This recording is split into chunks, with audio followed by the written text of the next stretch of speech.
All right, how's it going? Welcome back to another video here in the series on group theory. You might have noticed that the section title has changed once again. We are now on to this new section here called Quaternions. And always exciting to be moving on to a new section, right? And especially as the individual sections themselves have been getting shorter and shorter, or at least the last couple of them have been shorter, it seems like we are changing the section title more frequently. So just going to continue on with that process.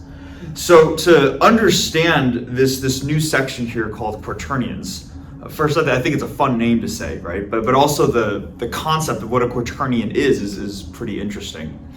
I want to just put this individual section into the overall context of what we've been doing so far. So if you remember, in the very beginning, we talked about just some basics with group theory. We talked about what a group was and what a homomorphism was, and then we went into some fundamental types of groups that we have seen throughout the video series, like cyclic groups, dihedral groups, the symmetric group, and stuff like that.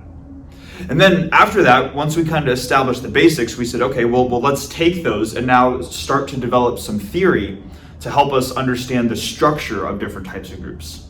And that led into these things like Lagrange's theorem, the isomorphism theorem, the orbit stabilizer theorem, and all these different theorems that helped us understand how the inner workings of groups are, I guess, if you want to call it that. So we've been doing that up until this point.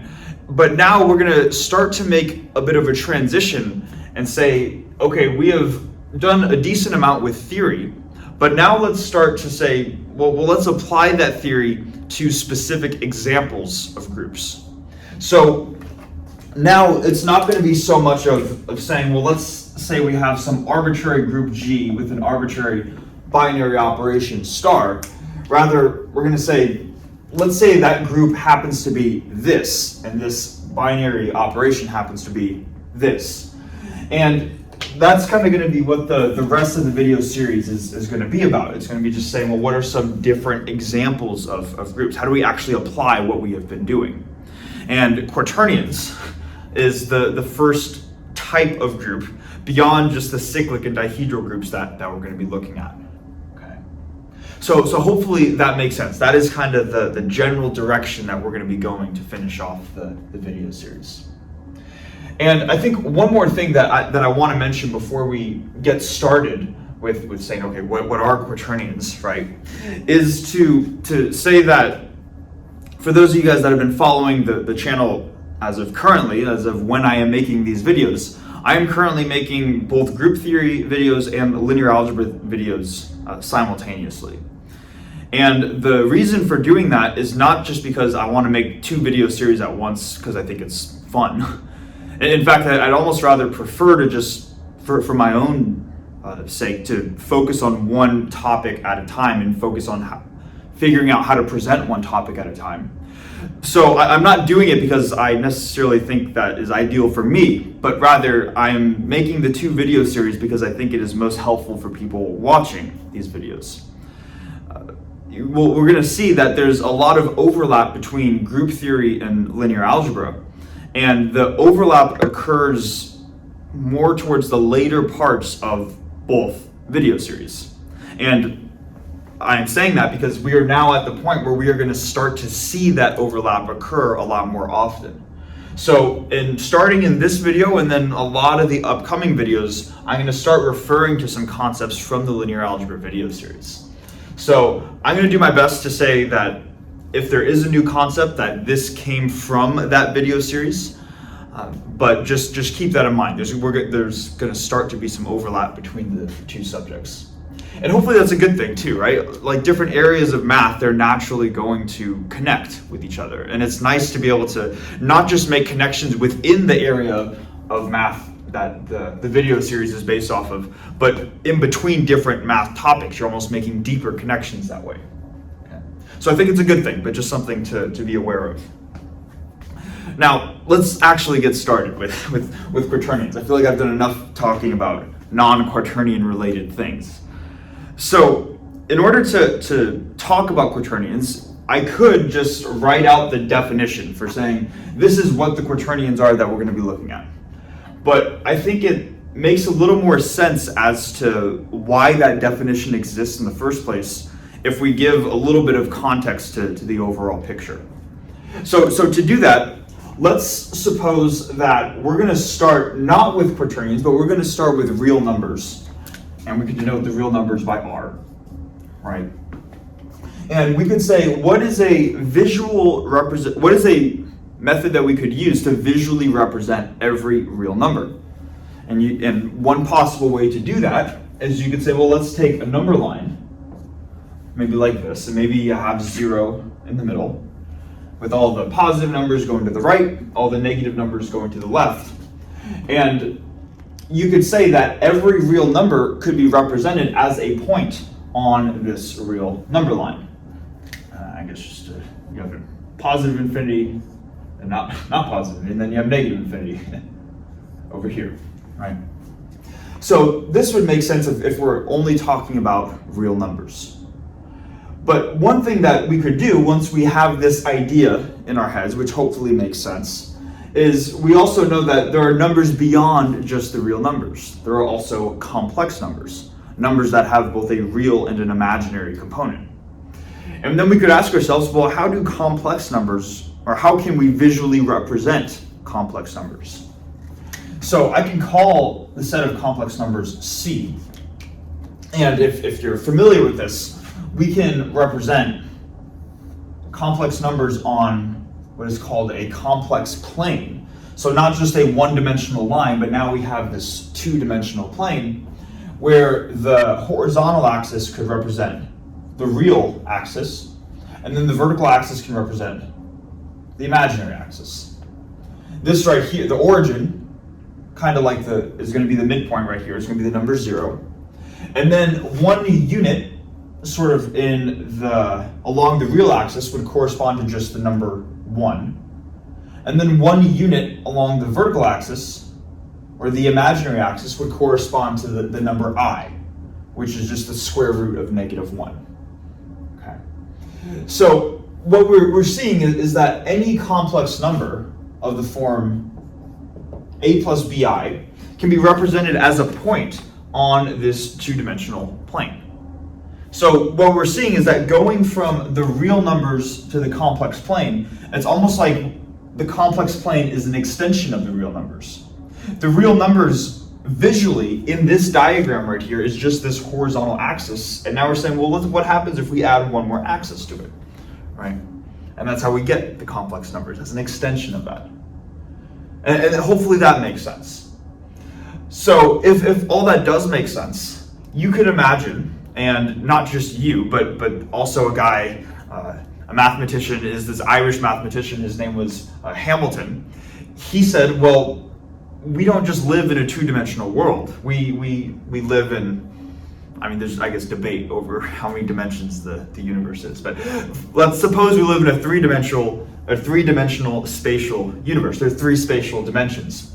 And in his thought process was, well, if we could extend the real numbers to the set of complex numbers by adding one dimension, what's stopping us from just adding one more dimension to this overall picture? In other words, why can't we just say, let's have our 3-dimensional space, the space that we live in, where got a lot of little arrows there. and hopefully we can see it's like this axis is kind of coming out of the board, where this first axis would be the real axis. The second axis would be the first imaginary axis, which I can call imaginary 1. And the third axis would be the second imaginary axis, which I could call imaginary 2. So Hamilton was this mathematician, and he was kind of thinking along these lines of how, if I could extend from here to here, why can't I just extend from here to here and come up with a set of numbers such that every number could be represented as a point in this 3-dimensional space. Kind of like how for the complex numbers, every number could be represented as a point in the 2-dimensional space, right? So that was the initial thought process that this mathematician was thinking. But as Hamilton soon realized, he ran into some issues that he was not running into, or not just him, but other mathematicians were not just running into with the real numbers or the complex numbers. And his issue was that, let's suppose that we have two numbers that could be represented in this three-dimensional plane right here, or three-dimensional volume right here. And maybe I'll call them A1 plus B1I plus C1J to be one of the numbers. So this would be the real component. This would be the first imaginary component, and then J could just represent the second imaginary component. And then A1, B1, and C1 are all real numbers. Kind of like how here, both A and B are real numbers, but the I is what makes it imaginary, right? So this could be one number. And then let's suppose we have another number that exists in this three-dimensional volume right here, A2 plus B2I plus C2J. And let's say we want to just perform some algebraic operations on these numbers. What Hamilton realized is that he was able to add and subtract these types of numbers, how you would do it component-wise. So you take the real component plus or minus the first imaginary component plus or minus the second imaginary component, and then you get a resulting number from that. So he realized that he could do addition and subtraction, but he ran into issues when he was trying to perform additional operations like division. And it turns out that it wasn't just Hamilton that was unable to do this, but there's another guy who is named Frobenius. And for those of you guys that have taken differential equations, that is the Frobenius that came up with the different techniques for solving series solutions to differential equations. Turns out he was also doing other areas of math as well. And what he determined is that, which I guess I can write over here, is that there are these mathematical structures called division algebras. Let me write this out. Division algebras. I'll just briefly mention what they are. But what Frobenius realized, and what he ended up proving, is that if you have a division algebra that is finite dimensional, so division algebra that satisfies a first criteria of being finite dimensional, finite, it's a long word, dimensional, and second, having associativity still satisfied. In other words, we would still want to perform on whatever the operation is. We would ideally like to have that A star B star C is equal to A star B star C, like this. The order in which you apply the operation does not matter. So if you have this structure that is finite dimensional and associativity holds, that there are limitations on what these things called division algebras, there are limitations on the dimensionality of these objects. And before we jump into what those are, maybe let's just quickly define what a division algebra is. Because we might be saying, okay, division algebra, it's like this term that we're throwing around, seemingly, right? So let's quickly go through that. The first part of this in division algebras is division, which simply says that in this, actually let's go through the algebraic part first, and then we'll get to the division part. I think that'll make more sense. So in algebra, unlike what we might be thinking, because sometimes we think of algebra as like a topic that we study in math, and that is certainly the name of many math classes, something to do with algebra. But it also turns out that an algebra, like a noun, is a mathematical structure, kind of like how a group is a structure, or a set is a mathematical structure.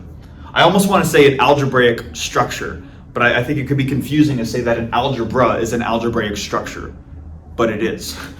So then we say, okay, so it's some structure, kind of like how a group is a certain structure. So what is this structure right here?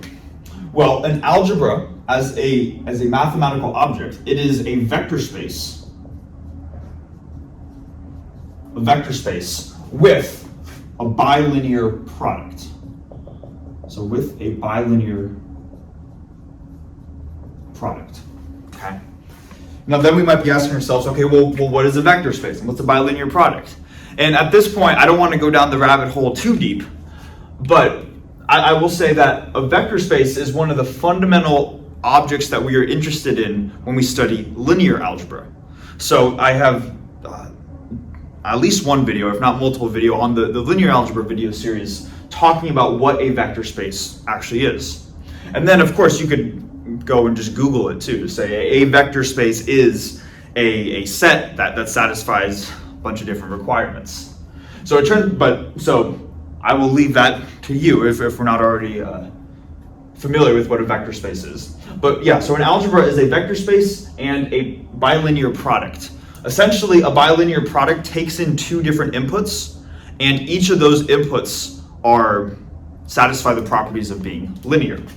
Where, just as one more reminder, and then we'll move on, what it means to be linear is if we have a function f of x, this function is going to be linear if we take a linear combination of inputs, so maybe ax plus by, and we end up getting a linear combination of outputs, so a times f of x plus b times f of y. That concept gets also talked about quite a bit in the linear algebra video series. So a bilinear product is just a binary operation where both inputs satisfy this property. So it turns out if you get both of those together, you get this thing called an algebra. And then a division algebra is a certain type of algebra that satisfies the property that any two elements in your algebra can be divided by one another with the exception of the zero element, right? Because you can't divide by zero, right? So so hopefully that makes sense. Now, going back to this guy Frobenius, what he ended up proving is that if you have this object, this division algebra, and it's finite dimensional and associativity within the division algebra holds, there are limitations on how big the dimensionality is of your division algebra. And what he determined was that you could have a one-dimensional division. Let me do this. You could have a one-dimensional division algebra. An example of that would be R, set of real numbers. You can probably see where this is going. You could have a two-dimensional division algebra, which is the set of complex numbers, right here. And you cannot have a three-dimensional division algebra. He went through the proof to actually show that that was not possible. The only other possibility for the finite dimensional case was if you had a four-dimensional division algebra. So what that meant was that Hamilton's original idea of trying to represent this type of number right here in this three-dimensional volume, it would not work. And to be honest, I'd like to think that Frobenius proved this after Hamilton already established this, but the idea was more to say that Hamilton eventually realized that he could not represent numbers that satisfied the associativity property, being finite dimensional. He could not do that with just three dimensions. And then it was later mathematically proven very rigorously by this guy Frobenius. So what Frobenius proved and what Hamilton ended up realizing was that we need to move on to this fourth dimension. And that meant that the numbers that we're working with are not only going to have just a real component and a first imaginary component and a second imaginary component. They need to require some third imaginary component. So it's almost as if I were to put plus d1k plus d2k. So these additional numbers begin to look like this, and they are a mere extension of the numbers that started to look like this.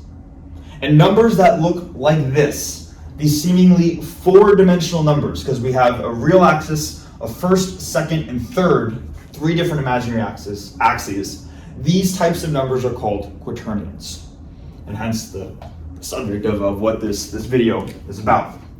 So Hamilton ended up realizing this, and kind of just like this interesting part of the history when he did realize this. I guess he was walking with his wife on a bridge, and he kind of just had like one of those brilliant light bulb moments, like, oh, the numbers that I've been thinking about that were supposed to be in the 3D plane, actually I need a fourth dimension in order to make my numbers work. And he was so excited by this that he while he's walking on this bridge, he needs to take some time to make sure that he doesn't forget this idea that he has. So he takes a knife out and he literally carves into one of the stones the algebraic properties that each of these components needs to satisfy. And what he wrote down was that I squared equals j squared equals k squared equals ijk equals minus 1. Okay, and I just think that's it's interesting because you can imagine, like, they don't have phones to just write this stuff down, right?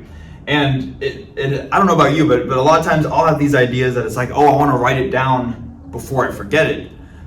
To Hamilton, back in I want to say it's probably the 1800s or something like that, this was such a big idea to him that he literally is going to take a knife out and spend some time carving it into stone just so he does not forget this idea. It's obviously really important to him. And I guess the fact that it's still being talked about today by many other people, including me, and now just me, probably attributes to the fact that it was indeed important. But what he engraved into this stone was this set of properties right here. And some of these hopefully, or at least one of these should hopefully look familiar. I is like the imaginary unit from the complex numbers, and we all know that I is the square root of -1, so when we square it, we're going to get -1. It turns out that the other imaginary axes, such like the second imaginary number j and the third imaginary number k, also have that same property, where j squared is going to be -1 and k squared is also going to be -1. And then, though, he makes this further claim to say that, well, we can also just take a product of these three imaginary numbers, something that we could never do beforehand because we only had one imaginary number in the complex plane to begin with. And if we take their product, we also get -1. So really interesting that he's able to come up with this stuff, right? And because of that, this four-dimensional case, they ended up, you have the block letter R for the real numbers, block letter C for the complex numbers, and then for quaternions, you have the block letter H, because Hamilton was the guy that came up with all this stuff, right? And then, of course, there was some debate over who actually discovered this. I want to say it was it Gauss? Don't quote me on that. There's somebody else that at some point had discovered properties similar to these four-dimensional numbers, and there's a little bit of debate over who to give credit to, but ultimately Hamilton is the person that people have been associating with learning what these four-dimensional numbers are. Okay, so a lot of stuff, I guess, going on, right? But in turn, what we're going to be looking at are the numbers of this form right here. Now, to see how this actually relates to group theory, because after all, this is a group theory video series. So to see how any of this stuff relates to group theory, I want us to just look at the complex plane for a second. And I drew out these arrows purposefully, because this is going to be another concept from linear algebra. If you were to imagine this two-dimensional plane as a vector space, one of the facts that we know about vector spaces is that you can establish what is called a basis on a vector space. And a basis is kind of like the language that every number or every point in the space is represented in. Kind of like how you could represent this point in this basis with 1 and I, you could represent that same point in a different basis, kind of like how you could represent a concept in different languages. Okay, but the idea that I want to get across is that we can think of the number 1 and the number I as a two-dimensional basis for the two-dimensional complex plane. If that makes sense, and if we're familiar with what a basis is, then let's just take that idea and now extend it to these seemingly four-dimensional numbers. And I cannot draw a four-dimensional space, because we live in a three-dimensional world, this is the best I can do, which is really just my best attempt at drawing a three-dimensional space on a two-dimensional whiteboard. But hopefully we can imagine that in each of these numbers, let's look at this A1 plus B1I, this first number right here, it's almost as if we have A1 times the number 1, which is the unit, the real unit basis, the real, what do you want to call these? Yeah, the real basis unit. Then you have the number I, which is the first imaginary basis unit, the number J, which is the second, and K is the third imaginary basis units. Like in this case where the numbers 1 and I can form a two-dimensional set of basis units, the numbers 1, I, J, and K we can sort of think of as forming a four-dimensional basis set of basis units for these four-dimensional numbers called quaternions. And what we're going to find out is that if we take these four basis units plus their negatives, and then we take the binary operation of multiplication, the same operation that's being applied here, so I times I, J times J, K times K, I times J times K, that set of 8 different units, or 8 different quantities, 1I, J, K, and all their negatives, forms a group. Hence how it relates to group theory. Okay. So what we're going to be doing is we're going to actually say, well, let's look at the quaternion group, which is going to be what those 8 quantities that I just described. And then we're going to look at some of the properties of that group, and then we're going to look at, just I guess to finish off the video, a quick claim that can show us the whether we have a group of order 8, because the group that we're going to be looking at has order 8, whether that group is isomorphic to a cyclic group, a dihedral group, or a quaternion group, or a direct product of some of those groups. Because it turns out that the quaternion group is both algebraically different than both the cyclic group C8 and the dihedral group D8. Okay. But I'm getting ahead of myself a little bit. Let's first just establish a clear definition for what the quaternion group is. A group that can encompass all the units to represent these four-dimensional numbers right here.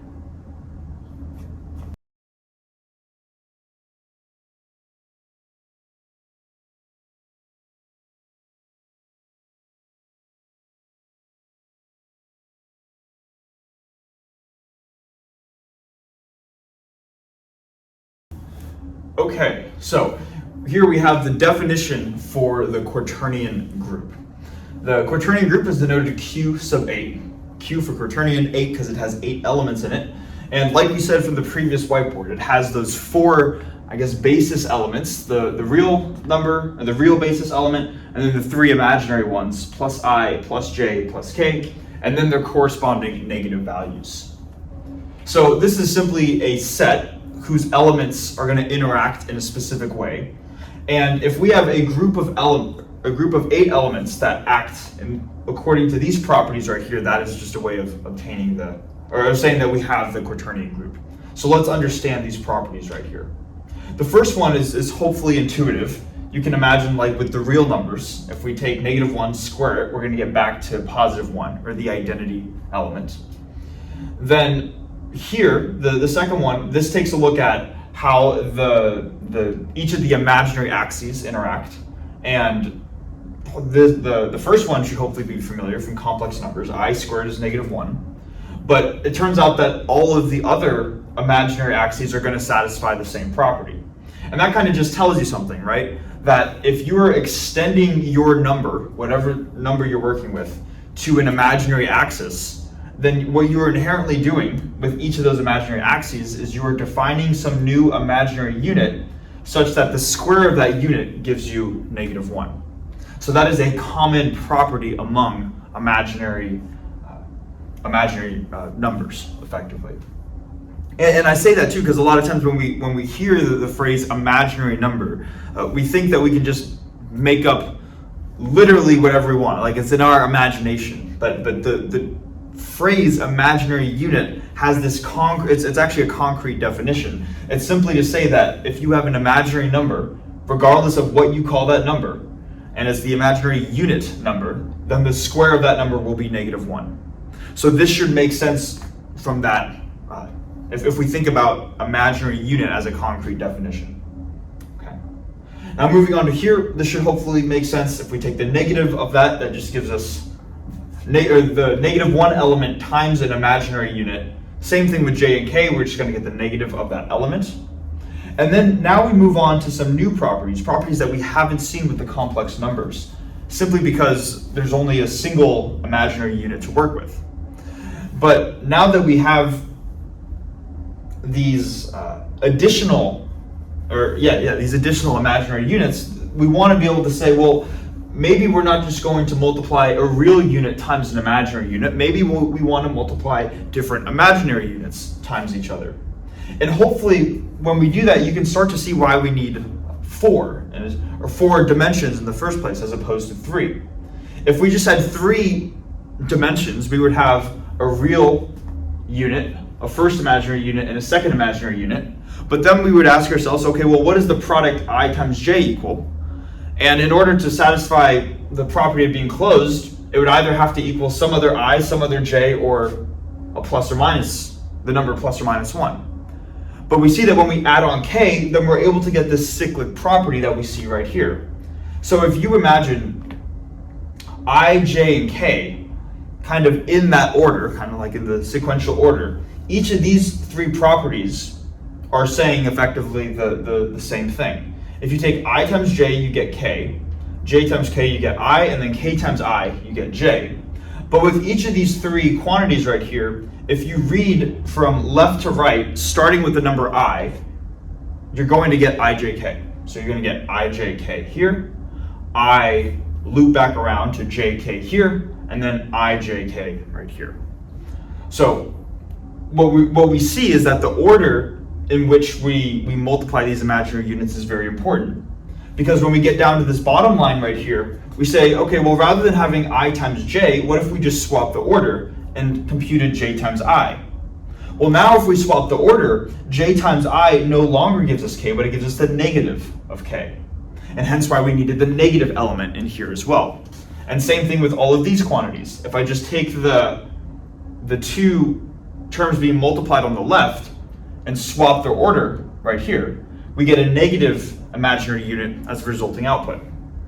So what we immediately see from the Quaternions, that is kind of this interesting structure, is that the Quaternions is not an abelian group. An abelian group is a group that elements commute with each other. But we immediately see right here that if we have 2 elements, I times j, and then we try to take I times j and j times I, we're going to get a different result.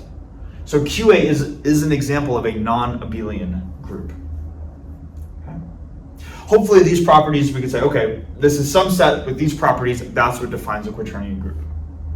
Now, one more thing that I think is very important to keep in mind here is that, like with the cyclic group, the dihedral group, where we would represent its elements with R's and S's to represent rotations and reflections and stuff like that. These symbols of +1, -1, and then all the I's, J's, and K's, they are simply ways of representing an overall element. That does not mean that Q8 must contain the real number +1, the real number -1, and then this imaginary number +I, -I, and so on, okay? Rather, these are simply ways to represent arbitrary elements, and the only requirement on these elements is that they satisfy these properties right here. In case that's unclear, what I want to do is to write out a different way of representing the same group Q8, but rather than writing its elements in the form of +1, -1, I, J, and K, we're going to write it so each of the elements is represented by a 2x2 matrix. And it turns out that out of the 8 2x2 matrices that we're going to write out, those 2x2 matrices are still going to satisfy these same properties right here. Just to highlight the fact that these are not the literal elements. How do I say this? Yeah, the elements are not literally the number 1, -1. Rather than these are just ways of representing the various elements. So I'm going to write out the 2 by 2 matrix representation of QA, and then we're going to go through that next.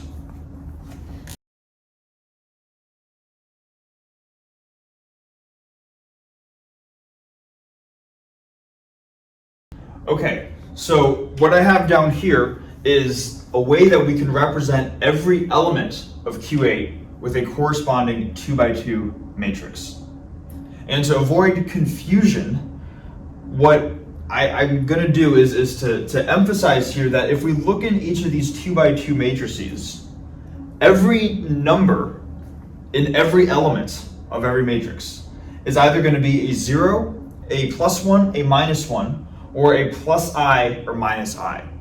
So every number in these matrices is represented by some quantity that we are already familiar with.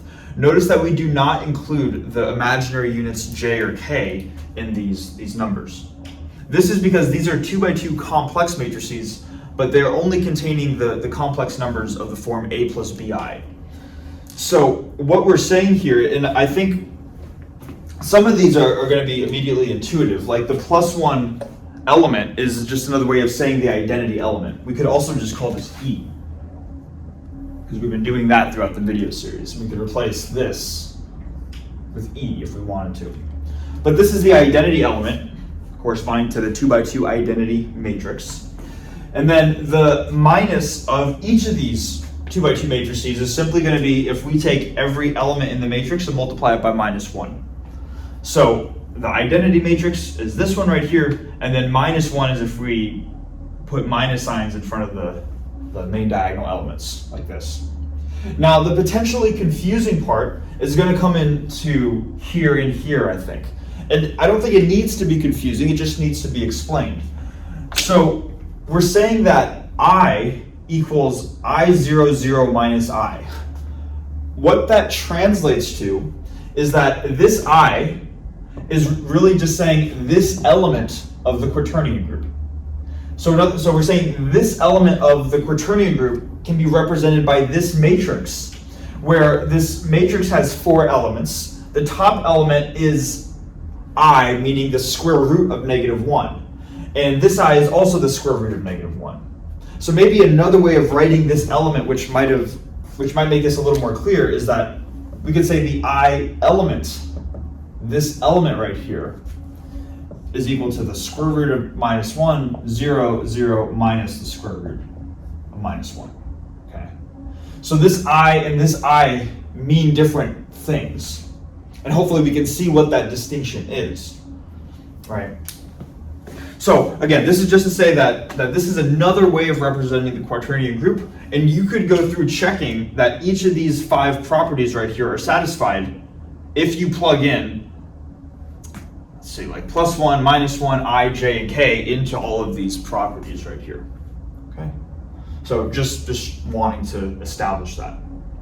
And I think one more thing that is worth mentioning is that Quaternions, we still see their overall structure kind of tend to show up or tend to try to emerge at some points in other areas. And one of the immediate ones that I can think of, at least, is in quantum mechanics, where I guess I should not be assuming that we know quantum mechanics, but there are these things in quantum mechanics called Pauli matrices. There are these 2 by 2 complex matrices, just meaning matrices whose elements are complex numbers. And it turns out that if we take the imaginary basis units, meaning +i, +j, and +k, if we take these matrices and multiply each of the elements in these matrices by -i, we end up getting the Pauli matrices. So maybe just to show it for just one of the cases, we'll take this +i element right here. I realize I'm saying I a lot, but I want to use the example that has the most amount of I so I can make the most distinctions. So the I element is this 2 by 2 matrix, which is the number I, 0, 0, minus the number I.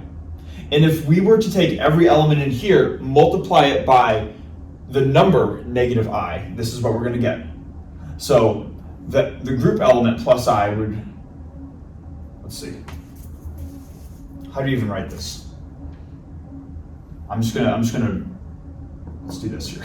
We're gonna take I times the number minus I, 0 times minus I, 0 times minus I, and then minus I times minus I, like this. If you simplify this, you're gonna end up getting 1, 0, 0, negative 1. This right here is the Pauli matrix sigma z.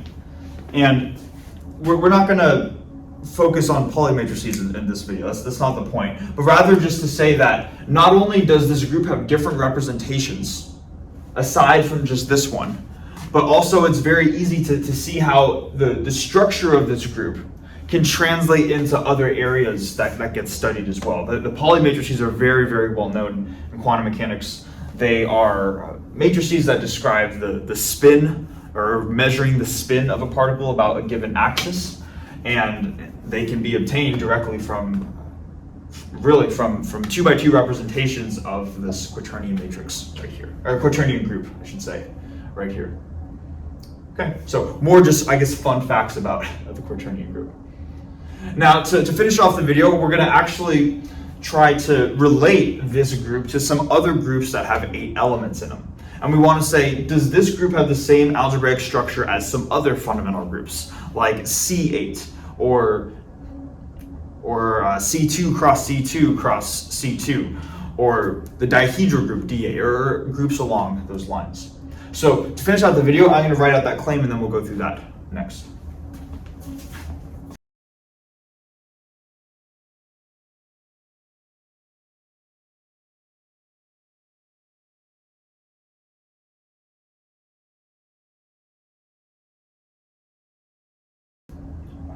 Okay, so now to finish off the video, we're basically going to show that if a group has an order of 8, then it's going to be isomorphic to one of 5 possible groups. And we weren't able to show this up until now with the introduction of the quaternion group.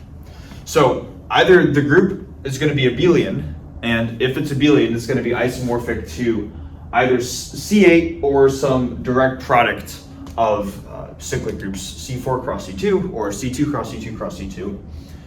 Or the other possibility is that G is non-abelian, and in that case, it's either going to be isomorphic to the dihedral group D8 or the quaternion group that we've been looking at. So there's going to be a lot of different subcases. We're just going to prove each of them as we go, and that'll finish off the video. So first thing that we can do is, let's suppose that we have an element in our group of 8 elements, and that group, or that element A, has an order of 8. So the order of A is 8, meaning that A to the 8 gives us the identity. The only group that is going to satisfy that property is going to be the group C sub 8, because if you were to look at any other group out of these 5, no other group has an element that has an order of 8. All other elements are going to loop back to the identity before you apply the binary operation 8 times. So if you have an element of order 8, then you immediately know that your group is going to be isomorphic to the cyclic group C sub 8. And that's like an immediate check that you can apply. So that would be the taking care of that case right there. If we move on to another case, looking at an abelian group, one property of groups in general is that, let's suppose that we have a group where every element that is not the identity element has an order of 2. If that's the case, then you're guaranteed that your group is going to be abelian. Okay, and then this was, I think Dexter mentions this too, this was one of the problems on the problem set, the first problem set, so we can, we'll just go through that right now just to show that result. So maybe let me just write this. So if every element, or every non-identity element, if every non-identity element has order 2, then we know the overall group is abelian. That's what we're going to try to show right now. And it's not too hard to show that. So The reason why we specify non-identity is because the identity element, of course, is an order of 1, so we're saying every other element has an order of 2. So if every other element has an order of 2, let's suppose we have now some A and G, and if it has an order of 2, that tells us that A squared gives us the identity element. We can rewrite this equation so that we get A is equal to A inverse, because we also know that A times A inverse gives us the identity, right? So if we have an element of order 2, then A is equal to its inverse. It is its own inverse. And then we can just use that to show that the group has to be abelian. We know that if every element, every non-identity element is its own inverse, that includes products of individual elements as well. So let's say now I have an element in my group and I call it AB. If it also has an order of 2, that means it is equal to its own inverse. It's equal to AB times, or AB quantity inverse. We know how to take the inverse of a product. That's simply going to be B inverse A inverse. But we know that in this claim right here, every element is going to have order 2. So not only is AB, the product, equal to its own inverse, but A by itself is equal to its inverse, and B by itself is equal to its inverse. So another way of writing this bottom line right here, instead of B inverse A inverse, is simply B times A. And therefore, what we've just shown is that if you take the product of any two elements, that is guaranteed to be the same thing as if you swap the order. Here we had A multiplying B, now we have B multiplying A, therefore the group is abelian. So satisfying this result right here. Okay. Now we're going to use this to ideally show that there's a case where G is isomorphic to C2 cross C2 cross C2. But before we do that, let me, because we're going to run out of room quickly, so we'll just be going through multiple whiteboards.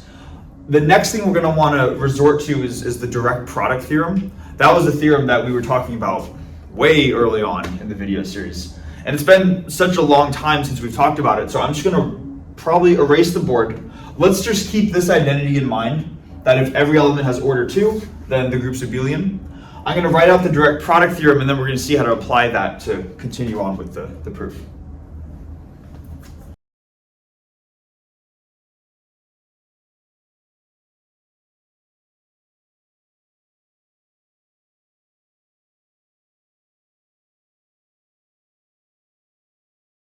Okay, so we have the direct product theorem, and we're definitely not going to prove this. We already have.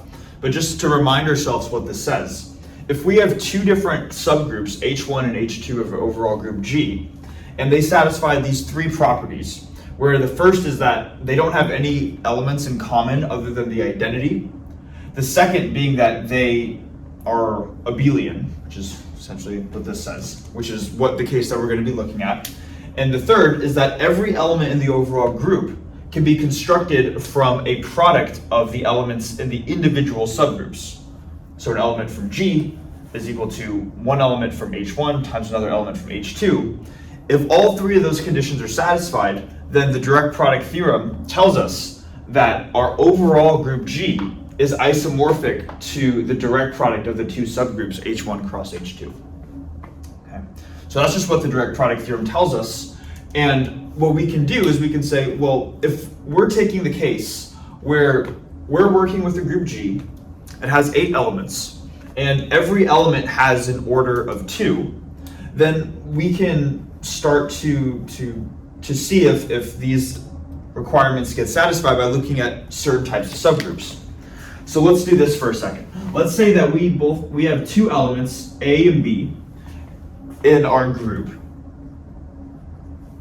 And A and B are going to be non-identity elements, and they're also going to be unique. So A is not equal to B. From these two, so maybe let's write this. They're non-identity. And then A is not equal to B. Now, if that's true, let's suppose we have these 2 elements. What we can do is we can construct groups generated by these elements, specifically the cyclic groups. So we can construct the cyclic group A and the cyclic group B. And if these elements are unique, they're not going to have any overlapping elements other than the identity. We already know that if they are their own inverse, or if A is its own inverse and B is its own inverse, then they are going to commute. These are both isomorphic to C2 because they're A. Well, let me even write this just to be absolutely clear. If every element is its own inverse, then this group is going to be just E comma A, the subgroup, and then the cyclic group generated by B is E comma B, right? That's what it means for A and B to have an order of 2. So we can see this first requirement satisfied. They're definitely going to be abelian groups. And then what you could do is you could look at this overall group and ask if every element of this group is a product of one element in here times one element in here. And that by itself is not necessarily true. We in theory could find another element of G that might not be a product of these two elements right here. So the group that we have to look at in order to apply the direct product theorem still needs to have these as subgroups, but it can't be the overall group G. And for the sake of time, I'm just going to tell you what that group is. So you could generate you could come up with a cyclic group A comma B. This is a cyclic group generated by A and B. And just to be explicit, this is going to be the group of E comma A comma B comma AB right here. And then what you could do is if you say that this group generated by A and B is G in the direct product theorem, and both of the individual cyclic groups are H1 and H2, you can go through the list of requirements and show that they all hold. So what that tells us, I can write, so what that tells us is that the cyclic group generated by A and B, I'm going to run out of room. Let's see. I really want to, okay, I'll do it right here. So the cyclic group generated by A and B is equal to the cyclic group generated by A cross the cyclic group generated by B. This is true if A and B both have order 2. Again, this is all under the assumption that every non-identity element of our group G has order 2. So this applies for 2 unique elements, A and B, in our overall group. But like we could probably imagine, there could also be another unique non-identity element called C that is not contained in any of these other groups. After all, this cyclic group generated by A and B only has 4 elements, but G has 8 elements. So there are 4 other elements aside from these 4 right here. So let's suppose there is another element, which I can denote as C, and then we can just extend this logic to add on to more variables. So let me erase this because this is I'll keep it actually. But this is what I really want to establish, and hopefully you can see this down here, that the cyclic group generated by A comma B comma C is equal to the direct product of just the cyclic group of A times just B times just C. So it's this cross cyclic group by B cross cyclic group by C. Okay. So just extending the logic from the direct product theorem to multiple direct products. Now, again, if we are assuming that every element has an order of 2, all of these groups are going to be, this is E comma A, E comma B, E comma C. So it's going to be isomorphic to C2 cross C2 cross C2. So this group right here, another way of writing it is C2 cross C2 cross C2. We could say it's isomorphic to that. Okay. Now, just to finally connect all the dots, because we're ultimately trying to show that our group G is isomorphic to C2 cross C2 cross C2, right?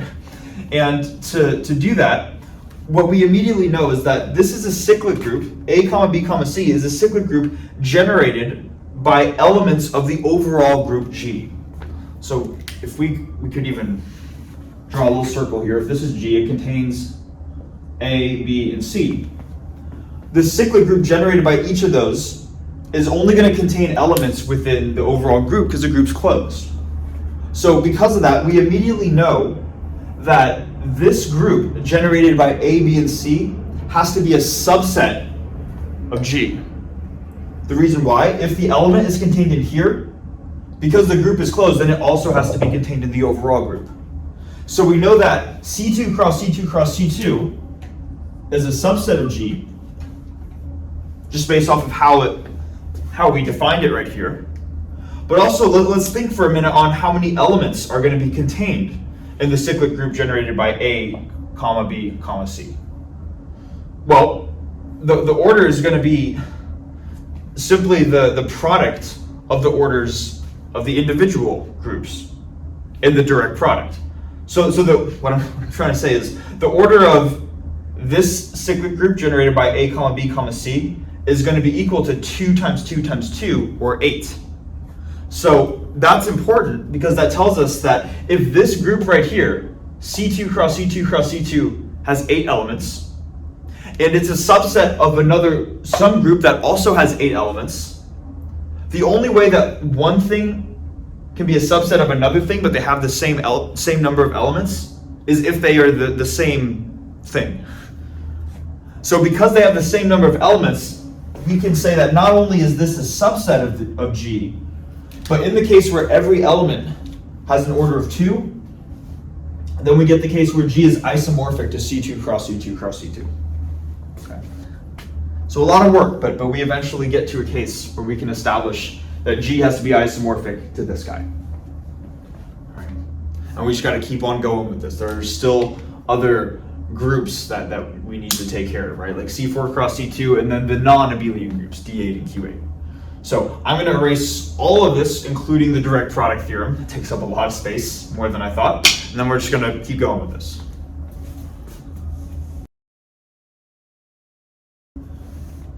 Okay, so to finish this off, the last part of this is going to be pretty detailed, so we're going to split it up into a couple different parts. But the general assumption now is that our group, unlike before where every element had an order of 2, now our group is going to have some element in the group with an order of 4, and we can call that A. So if we were to generate the cyclic group, or construct the cyclic group generated by A, which is this guy, A squared, B cubed, like that, we're going to see that this has an order of 4. Now, what we can also do is this is going to be a subgroup of G, right? Any cyclic group generated by an element is a subgroup. So this is a subgroup of G.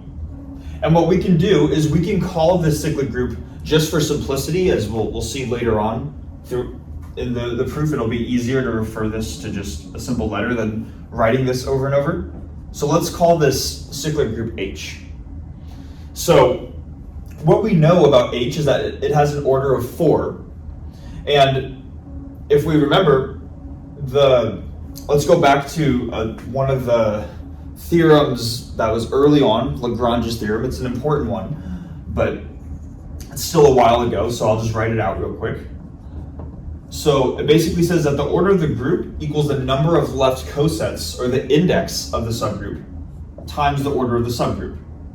And now we'll just take G to be this one, and the order of G is 8. We'll take H to be the cyclic group generated by A, so its order is 4. And that tells us that the index of A, the number of left cosets of A, has to be 2.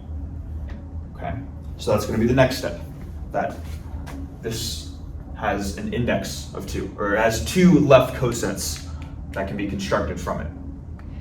So if that makes sense, then we're going to take another result that we've shown at some point, which was to say that if we have a subgroup that has an index of 2, that subgroup is going to be a normal subgroup of G. And this is when we were proving things in the beginning when we were just talking about normal subgroups. But the fact that this is 2 is what's going to allow us to say that H is a normal subgroup of G. So let me write that maybe over here. Wish I had a bigger whiteboard, So because the index is 2, write this, since the index of H is 2, then H is a normal subgroup of G. Now, what we can do with normal subgroups is we can divide them, quote unquote, to make quotient groups. So we can come up with the group G backslash H. This is a quotient group. And if we were to find the order of this quotient group, one of the properties about quotient groups, part of why they're called quotient groups in the first place, is that the order of the quotient group is the order of G divided by the order of H. So it's going to be the order of G divided by the order of H, which is going to be 8 over 4, or just 2. So what that tells us is that this quotient group right here, G slash H, has an order of 2. Any group that has an order of 2 is isomorphic to C2, the cyclic group C2. So that tells us something. Okay, so we have now this quotient group that is isomorphic to C2. And again, I realize I might be going kind of fast. If I am, though, feel free to just pause the video at each step to make sure that the individual steps make sense. So if we have this, let's remind ourselves what the elements of a quotient group are. Elements of a quotient group are inherently going to be left cosets, where they're constructed by taking some element from G and multiplying it by the entire subgroup H. So we can actually just write out an explicit form for what G slash H should be. So we can say that G backslash H is going to be first the identity element in this quotient group, which would just be the identity element times H, or just H by itself. And then we would need some other element, some other left coset to make up the group. So maybe we'll say B times H. And in doing this, maybe take a minute to try to think about this. Because this left coset is different from this left coset, that also tells us something about this new element that we're calling B. B cannot be an element of the subgroup H. And the reason why is because if this was an element of H, B times H would just give us H, and then we would have the same element as the identity element in the quotient group. So by constructing a quotient group this way, we are coming up with some notation to do that, but we are also coming up with a new element that we are saying is non-element of H. That's going to be important. Because even though B is not an H, we know by just the properties of the cyclic group C2 how the product BH squared is going to interact, right? Like if we had any group of 2 elements, E comma A, and that was the overall group, then we automatically know that A squared gives us E, right? So same thing here. We know that the quantity, this element, the left coset BH, if we square that, that's going to be B squared times H. Technically, you could say you would square the elements in H2, but because H is closed, you don't need to. So BH squared is the same thing as B squared times H. And if we know that it has to go back, it has to cycle back to the identity, we know it has to equal H. So what that tells us then is that you might want to immediately jump to the conclusion that, okay, well then B squared is equal to the identity element. But we gotta be careful when we do that. That's not exactly what it's saying. All we're saying is that this left coset is equal to this left coset right here.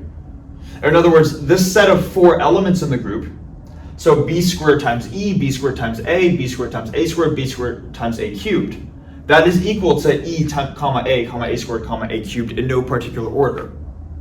So all that tells us really is that B squared, whatever the element is, we don't necessarily know if it's the identity, but we do know that it has to belong in H.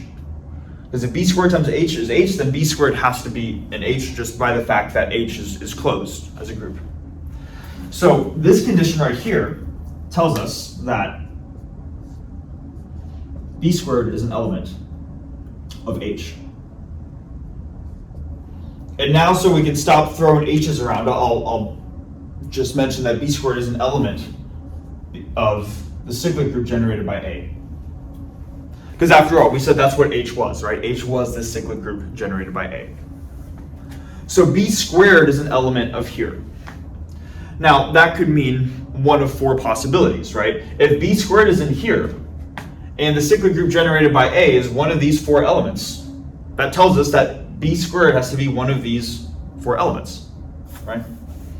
So we either have B squared equals E, let's see, yeah, B squared equals A, B squared equals A squared, or B squared equals A cubed. It's going to be one of those four possibilities. Now, I honestly forget if I said this at the beginning of this most recent whiteboard, but if I didn't, let me say it now, and if I did, I'll just repeat myself. The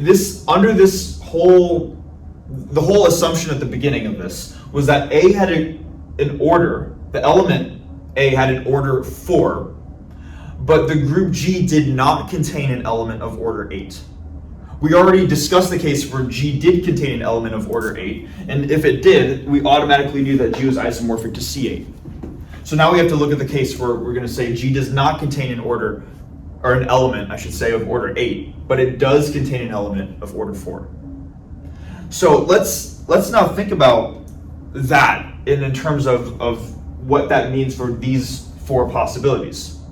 If B squared is equal to A, and we need to apply A to itself 4 times to loop back to the identity, that is the equivalent of saying that B squared, or how do I say this? That B squared raised to the 4th power brings us back to the identity, or B to the 8th gives us the identity. Let me actually write that out. That could be a bit confusing just saying in words. Let's take the case. There are 4 possibilities for what B squared could be. Let's suppose it's this one right here, where B squared equals A. We know that, so we're going to assume B squared equals A. We also know by how the cyclic group A is generated, or defined, that A to the 4th gives us the identity. If we plug in B squared in for A right here, we get B squared to the 4th, or in other words, B to the 8th gives us the identity. But that would be saying that B has an order of 8. And the original assumption in this problem is that G does not, the overall group has no element of order 8. So we arrive at a contradiction if B squared is equal to A, and by the same logic, we arrive at a contradiction if B squared is equal to A cubed. So we know that B squared is in the cyclic group, but from that logic, we can narrow it down to one of 2 possibilities. Either B squared is equal to the identity, which was what someone may or may not initially assume in the first place, but also B squared could equal A squared. It's another possibility. And now I think I'm out of whiteboard room. So what I'm going to do is I'm going to erase everything except we have an element A and G and a cyclic group right here. And then I'll say that B squared needs to either equal the identity or A squared and leave the rest of the proof. We'll erase everything else, basically. But I wanted to get to this result right here where we established that B squared has to be one of 2 possible elements, even though B is not, so B squared has to be in the cyclic group even though B by itself is not in the cyclic group. Okay. So let's erase that and then do that next.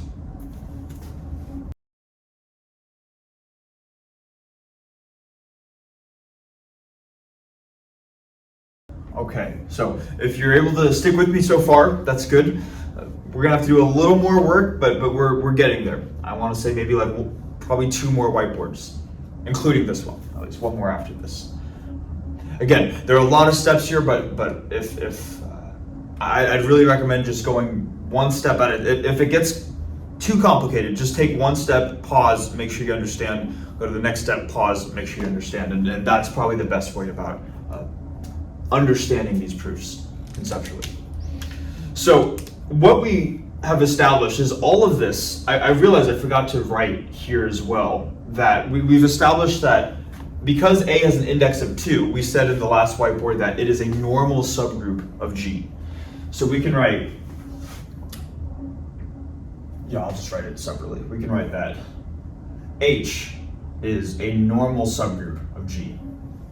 Now, we can ask ourselves, what is kind of one of the primary conditions that gets established when we have a normal subgroup?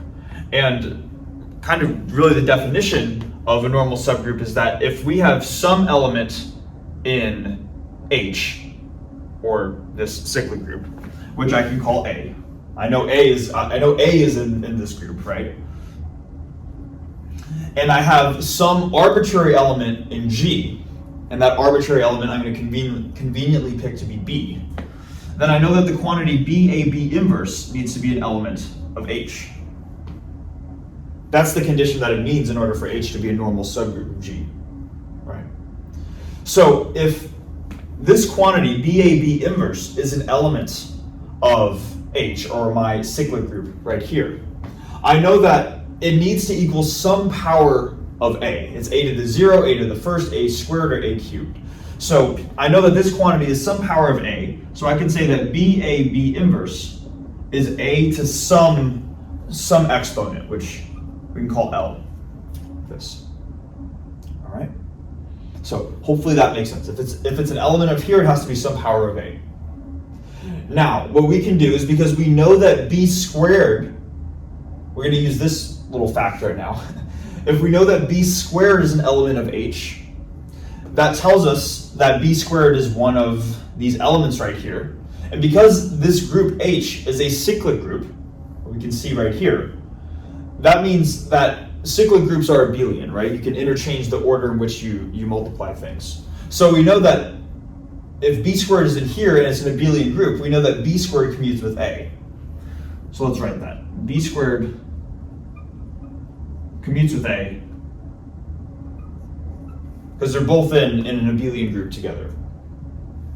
So we can use that to start establishing some more properties now. So what we can do is we can say that the quantity A, and now here's going to be a bunch of algebra too, but we can say that A is equal to A times B squared times B to the negative 2, right? A is equal to itself times that something's inverse. And because the group is abelian, I can interchange the order, so I can rewrite this as B squared A B to the minus 2. And now I can just separate out these exponents. So this is equal to B times A times B inverse, where I conveniently put parentheses around the quantity BAB inverse. Because we know that BAB inverse, we said, is some power of A. It's A to the L. So we have that this is really B times A to the L times B inverse. Now, I'm going to make another step that hopefully makes sense. If not, I'll do my best to explain it quickly. But this quantity right here, BA to the L B inverse, can also be expressed as BA B inverse raised to the L. And if it's unclear of why that's the case, why we can just bring that out, what I'd recommend doing is to maybe pick like a small value of L, like 2 or 3, and try writing BAB inverse cubed. Let's say L is 3, and you write BAB inverse cubed, but you write it one after another after another. Maybe let's just do it real quick. So we have BAB inverse times BAB inverse times BAB inverse. And we would ideally like to show that's what this is when L equals 3. And we'd ideally like to show that it equals BA cubed B inverse, right? So if we look at this quantity, B inverse B cancels here, B inverse B cancels here, and we're left with B times A times A times A, or just A cubed, times B inverse on the outside. So that's how we go from here to here. So now that we have this quantity right here, all of this stuff, you notice this is along a quality chain. We started with A and we ended up now with BA B inverse to the L power. But again, we're going to use the fact that BA B inverse is equal to A to the L. It's some power of A. So what we're going to do is we're going to just take this equation and substitute it into here. I'll make space, I'll write it down here.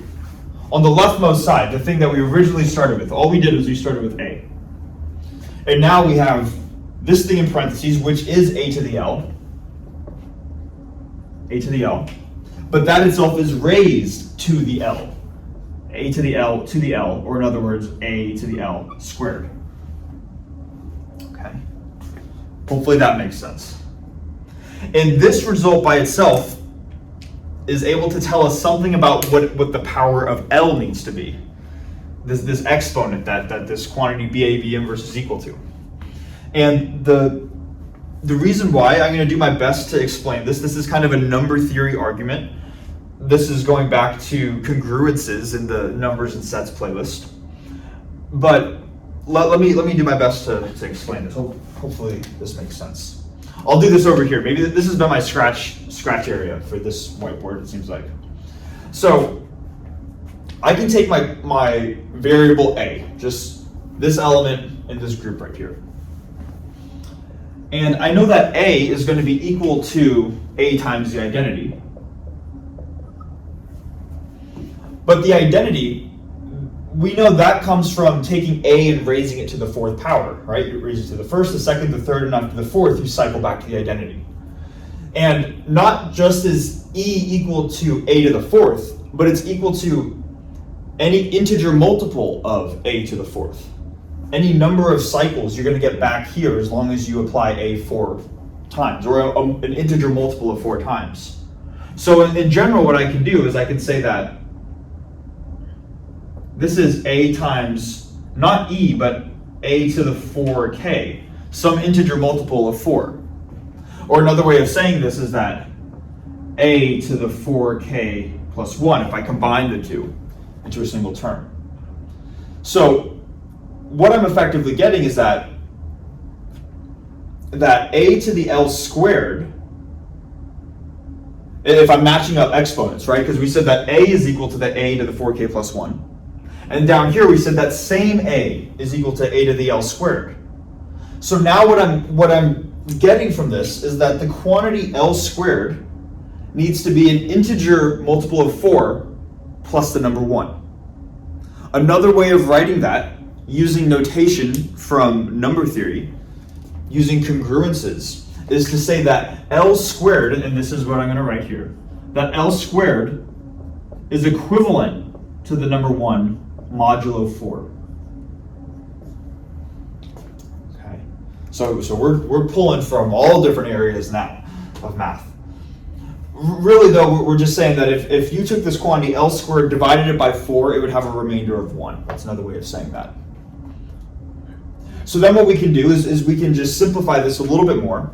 If L squared is congruent to 1 mod 4, then L by itself, which is really what we're interested in here, that leaves us with two possibilities. Either L is congruent to plus 1 mod 4, or L is congruent to minus 1 mod 4.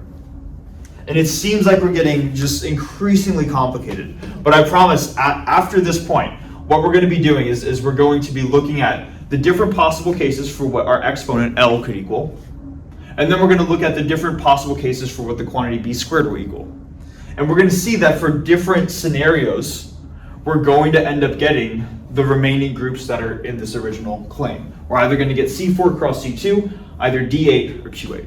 So I'm going to erase the board, and we're going to write out, we're going to maybe keep this line, these lines right here, and then we'll prove everything else in the last whiteboard.